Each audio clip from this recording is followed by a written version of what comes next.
Oi, irmãos, tudo bem com vocês? Irmãos, olha o que a palavra fala em Apocalipse 1, no versículo 7, vai dizer assim: Eis que ele vem com as nuvens, e todo o olho verá, até mesmo aqueles que o transpassaram, e todos os povos da terra se lamentarão por causa dele.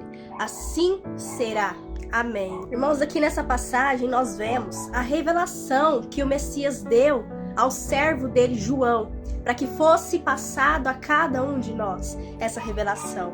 Irmãos, nós vemos aqui no primeiro versículo que ele diz: Eis que ele vem com as nuvens e todo olho verá. E quem virá, irmãos? O Messias, o nosso Salvador. Eis que ele vem e todo olho verá. Ou seja, todo mundo verá ele. E aqui, irmãos, no segundo versículo vai dizer: até mesmo aqueles que o transpassaram. E quem o transpassaram? Os fariseus, aqueles que o mataram, aqueles que crucificaram o Messias. Ou seja, esses transpassaram ele, mataram ele. Então até mesmo aqueles que mataram, o Messias vai ver ele.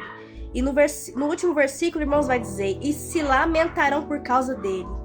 Ou seja, aqueles que desobedeceram, aqueles que desacreditaram que ele era o Messias, aqueles irmãos fariseus que duvidava que o Messias era verdadeiro filho do Criador, aqueles irmãos que negaram a ele, que não aceitaram, que não obedeceram, essas pessoas vão se lamentar, pois não seguiram a verdade, não seguiram a palavra. Então aqui a palavra nos diz que ele virá, todo olho verá, e aqueles que o negaram, aqueles que o crucificaram, aqueles que rejeitaram a palavra, que não o aceitaram, se lamentarão. E por que se lamentarão, irmão? Se lamentará de tristeza, de saber que os avisos, as exortações eram verdadeiras. A Bíblia fala, irmãos, em Marcos 16:16, que aquele que crê e for batizado será salvo, mas quem não crê será condenado.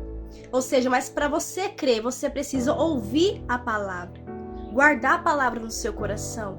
A fé, irmãos, vem pelo ouvir a palavra do Eterno. Romanos, irmãos, 10, no versículo 18, vai dizer assim: Mas eu pergunto, eles não a ouviram? Claro que sim. A sua voz ressoou por toda a terra, e as suas palavras até os confins da terra. Nós vemos, irmãos, que o evangelho está sendo pregado até os confins da terra, por toda a geração.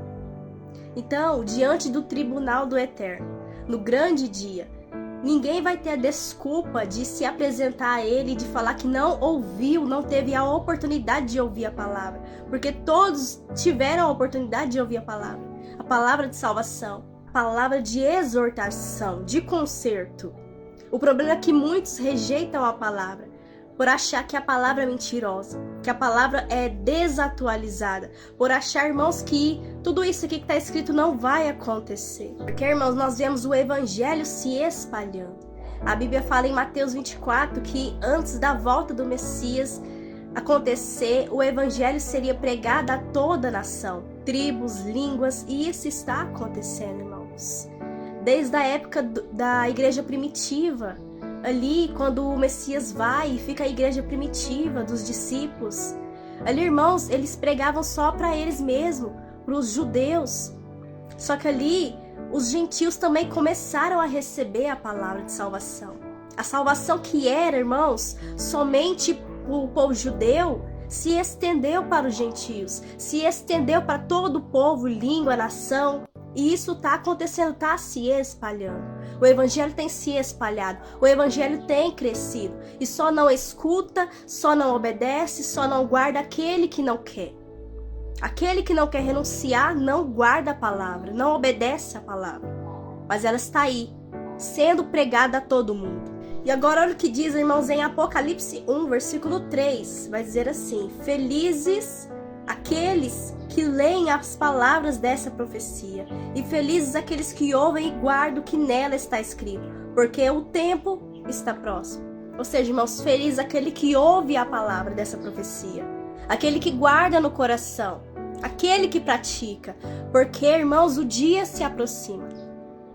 O dia da salvação, do arrebatamento se aproxima, o dia do julgamento se aproxima. Sejam obras boas ou obras más, tudo vai ser exposto, irmãos, diante dele, do nosso Salvador. Ele virá com justiça. E ele vai retribuir a cada um aquilo que fizeram aqui na terra. Se obedeceram, se não obedeceram, se zombaram ou se não zombaram. Tudo isso, irmãos, vai ser julgado. Cada ação, cada palavra, tudo vai ser julgado. Então o tempo do conserto é hoje. Porque a Bíblia fala que ele virá como um ladrão. Quando o ladrão vem invadir a casa, ninguém está esperando ele entrar. Ninguém sabe a hora que ele virá. E assim será o nosso Salvador. Ele virá em um dia, irmãos, que todo mundo vai estar vivendo a sua vida normalmente. Ninguém vai estar esperando. Ninguém saberá a hora. Assim como as virgens imprudentes, as 5 virgens loucas, que foram pegas despercebidas, com azeite faltando. E quando elas foram ali comprar azeite, o noivo chegou e fechou a porta. E elas ficaram para fora, porque elas não foram prudentes. Mas as outras 5 virgens sensatas, prudentes, elas já estavam com a reserva de azeite preparada. E ali quando o noivo chegou, elas foram e entraram pela porta. E a porta se fechou. E as 5 virgens insensatas, que estavam despreparadas, ficaram para fora. Então, irmãos, para que a gente não venha ser pego despercebido, todos nós vamos colocar em prática a palavra, obedecer, renunciar aquilo que precisa ser renunciado, aquilo que nos afasta da presença do Criador, para que a gente não venha ser pego de percebido, porque felizes são os que ouvem, os que guardam e que praticam a palavra. Amém?